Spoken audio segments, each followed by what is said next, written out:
अस्सलाम वालेकुम व्यूअर, कैसे हैं? खैरियत से? माशाल्लाह स्टेटस लगा रहे हैं भाइयों के लिए। आज के बकरे मौजूद हैं सिर्फ 7 अदद और राजनपुरी गुलाबी। माशाल्लाह घास ले आओ यार, बकरों को खिलाओ।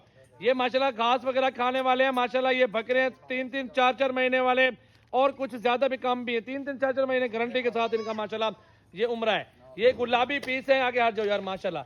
ये टोटल के टोटल 23 हज़ार के हिसाब से दूंगा फाइनल। वैसे 25 हज़ार रुपए इनकी डिमांड है, 30 भी डिमांड कर रहे हैं। आपके शहरों में मेरा भाई ये महंगे बिकते हैं माशाल्लाह। उधर 30 का बकरा है, यहाँ पे माशाल्लाह 22, 23, 24 का हम दे देते हैं। ये साथ के साथ कट्ठे की ऑफर है अल्हम्दुलिल्लाह। कट्ठे का सौदा करना है अगर आप व्यूअर को चाहिए तो ये सातों के साथ अल्हम्दुलिल्लाह सजावर गोड फार्म पे मौजूद है। कार्गो ऑल पाकिस्तान में मौजूद है माशाल्लाह। चेक घास हटा दो यार। ये 23 हज़ार में फाइनल प्राइस है भाई। 30 के जानवर है भाई, नाराज हो रहा है। 1,60,000 फाइनल प्राइस है टोटल। माशाल्लाह माशाल्लाह।